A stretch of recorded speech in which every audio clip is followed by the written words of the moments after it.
하나님께서 계획하신 일이라면이라는 제목으로 하나님의 말씀 전하도록 하겠습니다. 하나님께서는 우리들의 삶의 인도자가 되십니다. 여러분 믿으십니까? 하나님께서는 우리 구원해 주셨을 뿐만 아니라 우리들의 삶을 친히 인도하십니다. 그래서 우리 인생에 굉장히 중요한 일만 인도하시는 것이 아니라 우리들의 삶의 매일의 삶을 하나님께서 인도해 주시는 거예요. 저의 짧은 인생을 뒤돌아보도 지금까지의 인생이 하나님의 인도하심이었다라고 고백할 수밖에 없어요. 인생의 어려운 순간뿐만 아니라 인생의 모든 순간에 하나님께서 함께 하셨음을 매 순간 느끼고 있습니다. 그런데 안타까운 것은 심지어 크리스찬이라 할지라도 하나님이 우리를 인도하시는, 하나님의 도우시는 손길을 인식하지 못하는 사람들이 있어요. 이유는 다양합니다. 너무 사는 것이 바쁘고 분주해서, 또 이것이 교회의 삶과 또 일주일의 직장의 삶을 너무 이분법으로 구분해서 마치 자신이 직장 생활하고 사업하는 것은 하나님과 관계없이 내가 주인 되어서 열심히 하는 것으로 착각하는 사람들도 있기 때문이죠. 그러니까 하나님을 우리의 어떻게 보면 인격적인 만남을 통하여 하나님의 인도하심을 구하기보다 마치 그냥 관념적으로 전통적으로 하나님을 내가 어떤 필요할 때만 하나님을 찾는 존재로 생각하는 사람들이 있다라는 거죠. 안타까운 일이죠. 그런데 중요한 거는요, 우리가 하나님을 매 순간마다 인식하고 하나님을 우리가 기억하고 하나님의 뜻이 무엇일까 늘 우리가 궁금해하면서 그렇게 구하며 살아갈 때에 하나님의 그 도우심을 기대하는 삶을 살 때 분명히 하나님의 도우심과 인도하심을 체험할 수 있다라는 거예요. 오늘 본문은요, 아브라함의 노종 엘리에셀이 자신의 주인 아브라함의 명령을 따라 이제 아브라함의 아들의 그 아내 베피를 지금 찾는 과정에 생긴 일이에요. 특히 이제 2주 전에 했던 본문에서 누군가를 찾았고 이제 그 집에 가서 혼담이 이제 진행되는 그런 과정 가운데 생긴 일을 우리들에게 말씀해 주고 있다는 것이죠. 그래서 오늘 말씀을 통하여 우리에게 주시는 하나님의 메시지가 무엇일까? 우리의 마음을 활짝 열고 또 주님의 음성을 듣고 또 믿음으로 순종하며 나아가는 복된 은혜의 시간 되시기를 주님의 이름으로 간절히 축복합니다. 한 가지 포인트만 좀 말씀드리려고 그래요. 그건 오늘 설교 제목에 나와 있는 것처럼 하나님께서 계획하신 일이라면 반드시 순종해야 된다라는 거예요. 한번 따라해 봅시다. 하나님께서 계획하신 일이라면 반드시 순종해야 한다. 즉 우리 인생에서요, 이게 하나님이 계획하신 일이구나, 이 일이 하나님께서 오래전부터 생각하신 일이구나 라는 그런 확신이 든다면 우리는 어떻게 해야 돼요? 그 하나님의 뜻에 순종해야 돼요. 아브라함의 노종 엘리에셀이 그곳까지 그 먼 길을 오게 된 이야기를 듣고 이 라반과 부두엘이 결론을 내리죠. 그게 50절이에요. 50절을 보니까 라반과 부두엘이 대답하여 이르되 이 일이 여호와께로 말미암으니, 보여주세요. 앞에 성경 구절. 이 일이 여호와께로 말미암았으니 우리는 가부를 말할 수 없노라 그랬어요. 가부를 말할 수 없다라는 것은 무슨 뜻이에요? 그 결혼의 수락 여부를 내가 결정할 바가 아니다 라는 거예요. 왜요? 이 일이 하나님께로부터 온 것이기 때문에 하나님께서 이렇게 인도하시고 이렇게 만나게 하시고 하나님께서 이렇게 역사하셨는데 내가 어떻게 하나님의 뜻에 반대하겠느냐는 거예요. 내가 감히 하나님의 그 뜻과 섭리를 어떻게 거스르냐는 거예요. 사실 아브라함의 그 노종 엘리에셀의 이야기를 이렇게 그 라반과 부두엘이 쭉 듣다 보니까 이것이 우연이다라고 하기에는 말이 안 되는 거예요. 이게 우연이라고 하기는 너무나 하나님의 강권적인 역사하심이 셌다라는 것을 이 두 사람이 받아들일 수밖에 없었던 거예요. 그러니까 그 엘리에셀의 이야기를 통하여 그들이 완전히 압도당했어요. 이 일은 하나님께서 하신 일이구나. 압도당한 거예요. 사실 하나님께서요, 아브라함을 믿음의 조상으로 삼으시잖아요. 그리고 구속사의 중요한 사건을 아브라함을 통해 시작하시잖아요. 그래서 아브라함을 복의 근원으로 삼으시고 아브라함에게 주신 축복이 대대손손 흘러가기를 원하시잖아요. 그러기 위해선 아브라함에게 뭐가 필요했을까요? 후손이 필요했죠. 그래서 정말 100세 그리고 사라 90세에 기적적으로 믿음의 아들 이삭을 낳았잖아요. 그런데 이삭에게서 대가 끊기면 돼요, 안 돼요? 안 되죠. 예, 그러니까 이삭이 또 좋은 믿음의 배우자를 만나서 그렇게 대를 이어갈 수 있도록 하나님의 그 섭리하심이 그 전부터, 아브라함을 부르기 전부터 있었다라는 것이죠. 그래서 이 모든 상황을 지금 누가 친히 주관하신다? 하나님이 주관하시는 거예요. 하나님께서 이 모든 상황을 강권적으로 지금 역사하면서 풀어나가고 계시다라는 거예요. 실제로 그런 일들은요, 과거 이 성경 속에서만 아니라 지금 우리들의 삶 가운데서도 여전히 일어나고 있어요. 우리들의 인간적인 생각으로는 야, 이게 정말 어떻게 될 수 있을까? 이것이 해결점이 보일까? 막막하게 보이는 상황이라 할지라도요, 하나님께서 하시고자 하는 일들은 어느 순간 그것이 술술 풀리는 것이죠. 하나님께서 강권하시면 불가능함이 없다라는 것이죠. 불가능을 가능케 하시는 분이 우리 하나님의 전능하신 역사라는 것을 믿으시기를 바랍니다. 결국 사람의 마음을 변화시키는 건요, 사람의 말로 되는 게 아니에요. 그렇잖아요. 우리들도 다 경험했잖아요. 이 사람의 마음을 우리들이 아무리 말을 잘한다고 해서 그 사람의 마음이 변화되지 않아요. 오직 하나님께서 그 사람의 마음을 주장하여 주시고 그가 있는 모든 환경과 상황까지 주장하여 주시면 아무런 반대나 어려움 없이 그 모든 일들이 아름답게 진행될 줄 믿습니다. 그것이 하나님의 강권하시는 일이라는 거죠. 또한 이 엘리에셀의 이야기 가운데 이 라반과 부두엘이 마음의 감동을 받았어요. 왜냐하면 아브라함의 그 확고한 신앙의 이야기를 들으면서 이거는 우리가 거부할 수 있는 일이 아니구나 라는 것을 깨닫게 되는 거죠. 창세기 24장 7절도 나오지만 24장 40절을 보면 엘리에셀이 지금 이렇게 얘기를 해요. 주인이 내게 이르되 내가 섬기는 여호와께서 그의 사자를 너와 함께 보내어 내게 평탄한 길을 주시리니 너는 내 족속 중 내 아버지 집에서 내 아들을 위하여 아내를 택할 것이니라. 무슨 얘기예요? 여호와께서 그의 사자를 너와 함께 보낼 것이다. 지금 엘리에셀을 보내면서 하나님의 사자가 너와 함께 할 것이다. 그리고 내게 평탄한 길을 주실 것이다 라고 아브라함이 이미 신앙으로 고백하면서 엘리에셀을 보내고 있었던 거죠. 그래서 2주 전에도 제가 말씀드렸던 것처럼 그 지금 가나안에서 이 하란까지 800km가 넘는 거리예요. 오늘날도 800km면 얼마나 먼 거리예요, 그죠? 서울에서 부산까지를 한 번 왔다 갔다 또 반 정도를 가야 그게 800km예요. 그런데 그 시대에 지금 교통수단이 있는 것도 아니고 또 이 성경을 보면 말을 타고 간 것도 아니고 낙타를 타고 갔어요, 낙타를. 그러니까 얼마나 오랜 시간이 걸리고 얼마나 피곤했겠어요. 노종이라고 하니까 나이도 보통 많은 것도 아니에요. 그래서 800km를 쉬지도 않고 갔는데 그러면 심신이 얼마나 많이 지쳐 있을까 우리가 쉽게 예상할 수 있는 거죠.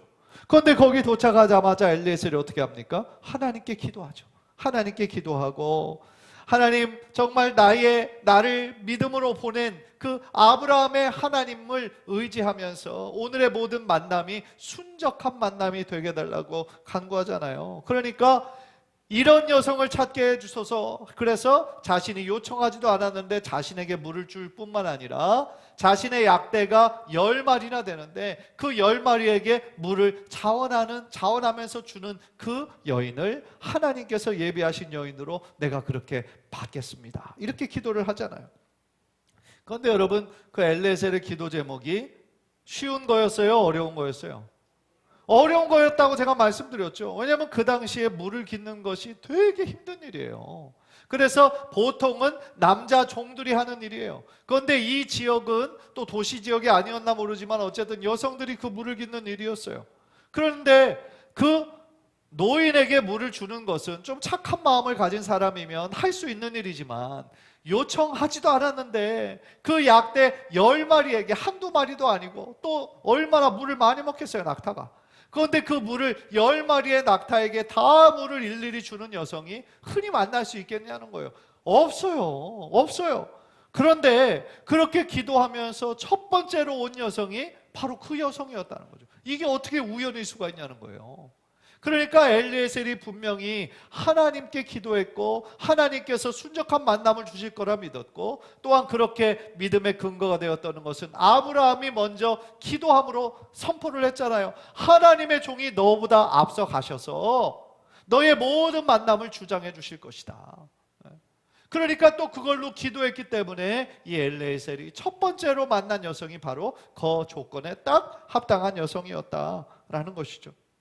그래서 이 모든 과정 속에서 그 자신을 보내준 그 아브라함의 모든 그 명령을 정말 신실하고 충성스럽게 그 모든 일을 감당하는 이 엘리에셀의 모습을 통해서도 이 라반과 부두엘이 마음이 움직일 수밖에 없었다라는 거죠. 33절을 보세요. 33절. 그 앞에 음식을 베푸니 그 사람이 이르되 내가 내 일을 진술하기 전에는 먹지 아니하겠나이다. 라반이 이르되 말하소서. 생각해 보세요. 보통 사람이라도 너무나 지치고 힘든 일정이었어요. 그런데 노종이 800km 되는 그 먼 거리를 약대를 타고 와서 지금 조금도 쉬지 않고 하나님께 기도하고 그 여성을 발견하고 이제 그 집으로 가서 지금 이제 이야기를 나눠야 되는데 음식이 나왔단 말이에요. 그럼 얼마나 허기지고 얼마나 지쳐요. 그러면 보통 사람 같으면 먹으면서 얘기를 하든지 아니면 먹고 난 다음에 이야기를 하든지 그럴 거 아니에요. 그런데 이 엘리에셀은 뭐 어떻게 반응합니까? 내가 내 일을 진술하기 전에는 먹지 않겠습니다. 그러니까 그 정도로 이 노종의 1순위, 자기가 지금 여기까지 온 1순위는 자신을 보낸 주인의 그 청을 응하기 위해서, 순종하기 위해서 정말 신실한 마음으로 이렇게 반응하는 엘리에셀을 보면서 이 라반과 부두엘은 야, 이처럼 신실한 사람의 말은 내가 당연히 잘 들어야 되겠구나 라는 마음을 품게 되었겠죠. 그러니까 이 노종은 자신의 주인 앞에서 환도뼈의 맹세를 했잖아요. 그죠?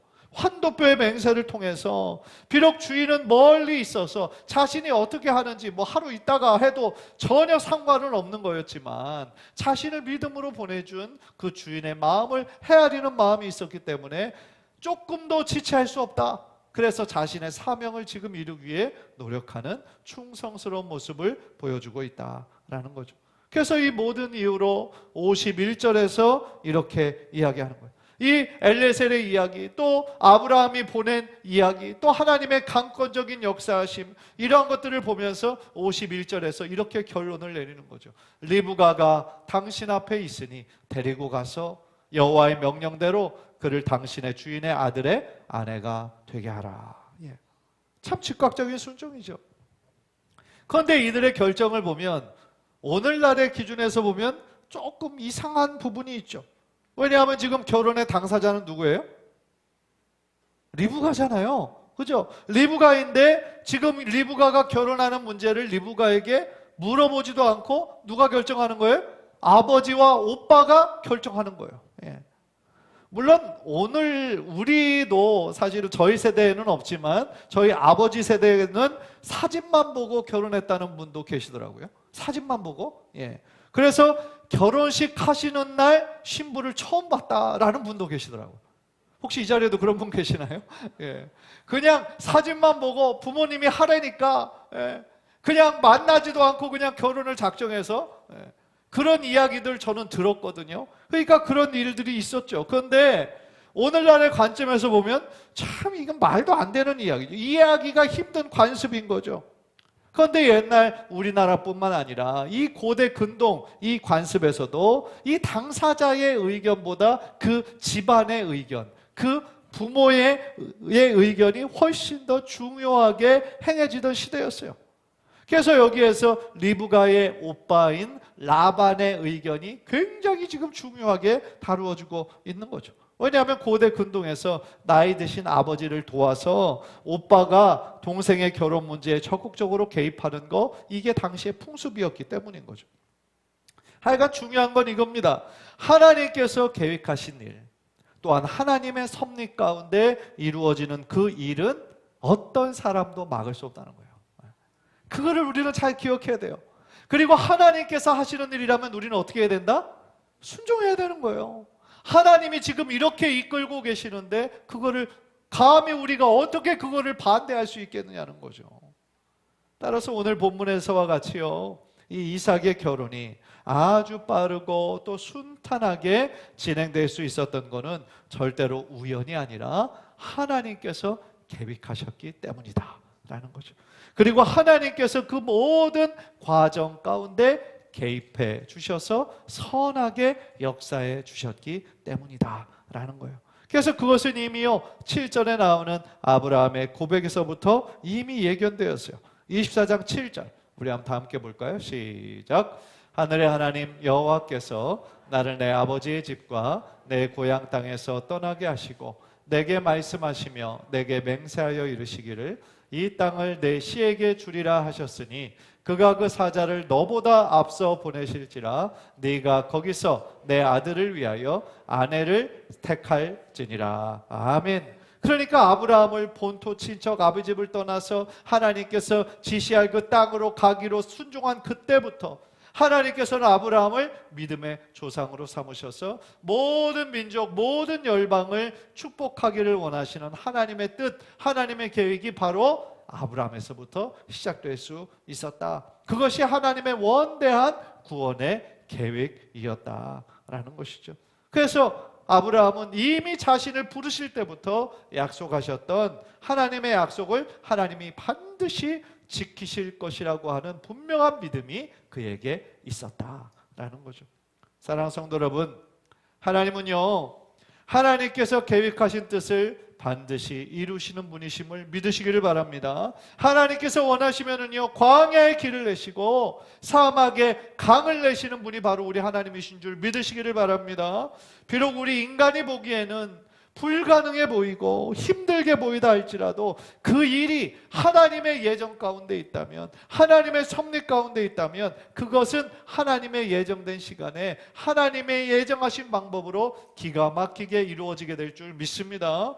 예레미야 33장 2절 3절 우리 한번 다 함께 한번 읽읍시다. 시작. 이를 행하시는 여호와, 그것을 만들며 성취하시는 여호와, 그의 이름을 여호와라 하는 이가 이와 같이 이르시되 너는 내게 부르짖으라. 내가 내게 응답하겠고 네가 알지 못하는 크고 은밀한 일을 내게 보이리라. 할렐루야. 일을 시작하시고 행하시는 분이 누구시다? 우리 하나님이시다. 그리고 그 일을 성취하시는 분이 누구시라고요? 우리 하나님이시라고요. 따라서 우리가 주님의 인도하심을 받는 방법은 뭡니까? 그 모든 일의 시작과 과정과 성취를 책임져 주시는 하나님을 의지하고 하나님께 기도하는 것이어야 될 줄 믿습니다.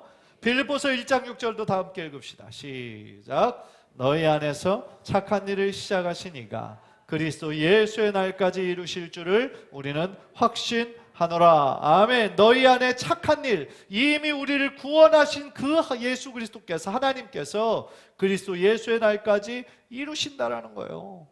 그래서 지금 우리들의 삶은 과정 가운데 있지만 하나님께서 계획하신 그 모든 아름다운 일들을 우리들의 삶을 통하여 반드시 이루실 줄 믿습니다. 따라서요, 하나님이 하시는 일을, 하나님은 지금도 일하시고 계시는데 하나님이 일하시고 계시는 것을 우리가 깨닫지 못해서 그 일에 동참하지 못하고 순종하지 못한다면 얼마나 안타까운 일이에요. 하나님이 지금 우리의 기도를 들어주고 계시는데 우리가 그것을 깨닫지 못해서 하나님의 일하심에 동참하지 못하고 믿음으로 반응하지 못한다면 얼마나 안타까운 일이냐는 거예요. 그런 면에서 저는 우리 모두가 영적으로 더욱더 하나님의 일하심을 바라볼 수 있는 영적인 눈이 생기시게 되기를 주님의 이름으로 간절히 축복합니다. 그래서 하나님의 뜻에 더욱더 민감하게 반응해서 하나님의 섭리에 적극적으로 동참하시는 저와 여러분 되시기를 주님의 이름으로 간절히 축원합니다. 하나님의 뜻에 민감해진다는 것은 어떤 말이겠어요? 우리가 듣고 싶은 음악의 채널을 맞춰야 음악을 들을 수 있는 것처럼 하나님의 뜻이 무엇일까? 하나님의 섭리가 무엇일까? 우리의 온 마음과 정성을 다하여 하나님께 집중하는 거예요. 하나님께 집중하는 거예요. 그러기 위해서는요, 하나님의 뜻이 무엇일까 알기 위해서는 당연히 하나님의 계시된 말씀인 성경을 우리가 읽어야 되겠죠. 왜냐하면 우리를 향한 하나님의 뜻은 다 이미 성경에 계시되어 있어요. 그래서 하나님의 말씀을 우리가 읽게 될 때 어떤 구절이라도 어떤 문맥이라도 나에게 주시는 하나님의 말씀으로 크게 역사하실 때가 있는 거예요. 지난번에 오셨던 한 강사 목사님이 그러셨잖아요. 자신의 어머니의 얘기를 하면서 어떤 성경을 읽는데 그 성경이 다른 성경은 작게 보이는데 그 구절만 크게 보이고, 그죠? 어떤 구절이 더 선명하게 보이고, 예. 그러는 건 뭐예요? 하나님의 역사하심인 거죠. 그리고 어떤 예배를 사모하는 마음으로 들을 때 어떤 찬양의 한 가사가 우리들의 마음을 울리기도 하고, 그날 선포되는 그 메시지 통해 어떤 그 선한 뜻을 발견하기도 하고, 내 마음을 치면서 회개하고 하나님 앞에 자복하는 역사도 있고, 내 마음에 결단하며 하나님의 뜻으로 살아야 되겠다, 그런 변화를 주시는 것은 우리가 하나님의 뜻이 무엇일까 귀 기울이고 경청하고 하나님의 뜻에 민감하게 우리가 집중할 때에 하나님께서는 반드시 알려주시고 말씀해 주실 줄 믿습니다. 따라서요, 하나님은 그렇게 믿음의 사람들을 통하여 혹은 어떤 환경을 통하여 또한 예상치 못했던 어떤 만남을 통하여 하나님께서 역사하시는 것을 우리가 민감하게 바라보고 늘 하나님 중심으로 살아가려고 노력할 때 우리의 매일매일의 삶 가운데 하나님의 선하신 인도하심을 경험하게 될 줄 믿습니다. 물론요, 그 모든 일들이 우리가 원하는 시간에 당장 이루어지진 않아요. 오늘 나오는 엘리에셀은 정말 기도하자마자 바로 첫 번째에 그 기도의 응답을 받았지만, 보통 우리들에게는 사실은 이렇게 즉각적인 응답은 많지는 않아요. 전혀 없다고는 말씀드릴 수 없지만 많지 않아요. 당장에 이루어지지 않아요. 왜냐하면 그 시간을 통하여서 하나님은 우리가 하나님께 더욱더 집중하고 하나님께 기도하기를 원하시는 거예요. 하나님 앞에 겸손한 마음으로 나와 하나님의 그 뜻을 붙잡고 기도하기를 하나님은 원하시는 거예요. 그래서 하나님이 얼마나 크시고 광대하시고 위대하신 분이시고 사랑이 많으신 분이시고 또 우리에게 하신 약속을 반드시 이루시는 신실한 하나님이심을 우리로 하여금 더욱더 기대하게 하고 기도하게 하신다라는 것이죠. 사랑하는 성도 여러분, 혹시 지금 여러분들 가운데 하나님의 뜻이 무엇일까 기다리면서 기도하고 있는 분 계시죠? 지금 하고 있는 걱정, 근심, 또 여러분의 계획은 잠시 내려놓고 하나님 앞에 더욱더 간절한 마음으로 나아가시기를 주님의 이름으로 축복합니다. 하나님의 말씀을 더 붙잡으세요. 더 많은 시간을 하나님께 기도하세요. 우리들의 삶의 많은 채널을 다 동원해서 하나님의 뜻이 무엇일까 우리가 발견하려고 노력할 때 결국 그 모든 시간을 통하여 하나님 반드시 여러분들 만나주실 줄 믿습니다. 언제나 기억하십시다. 나의 뜻을 이루는 거, 그게 우리들의 신앙의 목적이 아니에요. 우리의 기도를 하는 목적이 내 욕심, 내 바램을 관철시키기 위해서가 아니에요. 여러분, 예수님의 겟세마네의 기도를 생각해 보세요. 예수님도 당시 십자가라는 형틀이 얼마나 고통스럽고 수치스럽고 정말 저주받은 죽음인지 예수님도 잘 알고 계셨어요. 그래서 예수님이 그 겟세마네 동산에서 기도하실 때 다른 길은 없습니까? 다른 길은 없습니까? 하나님 아버지께 간절히 기도하셨죠. 얼마나 간절히 기도하셨는지 자신의 땀방울이 핏방울이 될 정도로 간절하게 기도하셨어요. 그런데 예수님께서 제일 마지막에 뭐라고 기도하셨습니까? 나는 내 뜻을 절대로 포기할 수 없으니까 하나님 마음대로 하세요. 십자가 외에 다른 거를 주세요 라고 고집하셨습니까? 아니죠. 예수님은 나의 원대로 하지 마옵시고 아버지의 원대로 하옵소서, 그렇게 기도하셨죠. 그리고 하나님이 원하시는 십자가의 길에 순종하셨던 것이죠. 따라서요, 기도의 응답이란요, 내가 원하는 것만 반드시 성취해야 된다, 그것만 기도의 응답이 아니에요. 비록 나의 기도한 대로 정확하게 이루어지진 않았다 할지라도 우리가 기도하는 중에 하나님의 선한 뜻을 발견했다고 한다면 그것도 역시 기도 응답이다 라는 것이죠. 그 기도 시간을 통하여서 우리가 하나님 아버지의 마음을 깨닫게 되고 어느 순간 나의 기도 제목도 바뀌고 나의 생각이 하나님 중심으로 조금씩 변해가고 있다면 그것도 역시 가장 큰 기도의 응답이 될 수 있다라는 거예요. 간절히 바라기는 우리들의 삶 속에서 언제나 하나님의 선하신 뜻이 무엇일까 기도하면서 여러분들 발견하시고 나의 뜻이 아니라 하나님의 뜻이 온전히 이루어지도록 늘 겸손하게 순종하시는 저와 여러분 되시기를 주님의 이름으로 간절히 축원합니다.